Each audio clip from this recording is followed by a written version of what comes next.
Hello guys, તમારું સ્વાગત છે અમારી ચેનલ લેટ્સ કુક યારા. આજે આપણે બનાવીશું મેગી નૂડલ્સ. આપણે બેઝિક રીતે તો બનાવતા જ જોઈએ, પણ આ રીતે આપણે થોડીક અલગ રીતે મેગી નૂડલ્સ બનાવીશું. ચાલો જોઈએ કઈ રીતના. સૌથી પહેલાં આપણે એક પેનમાં 1.5 કપ જેટલું પાણી લઈશું.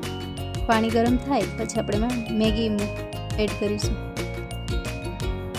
મેગી કૂક થઈ જાય પછી આપણે તેને એક બાઉલમાં કાઢી લઈશું. ત્યારબાદ હવે એક કડાઈ લઈ અને થોડું તેલ એડ કરી પછી એમાં રાઈ, જીરું અને હિંગ એડ કરીશું.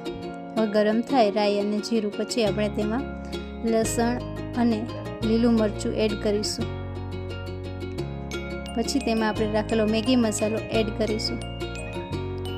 મેગી મસાલો અને બેઝિક મસાલા એડ કરીશું. તમે ઈચ્છો તો તમે તલ પણ એડ કરી શકશો.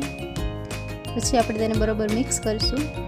હવે જે બોઇલ કરેલ મેગી છે તે એડ કરી અને બરોબર મિક્સ કરી લઈશું. હવે તેમાં આપણે થોડો સરગવાનો અને મીઠા લીમડાનો પાવડર એડ કરી અને કોથમરીથી ગાર્નિશ કરીશું. તો તૈયાર છે આપણા મેગી નૂડલ્સ. તમને અમારી રેસીપી કેવી લાગી એ કમેન્ટમાં જરૂરથી કહેજો.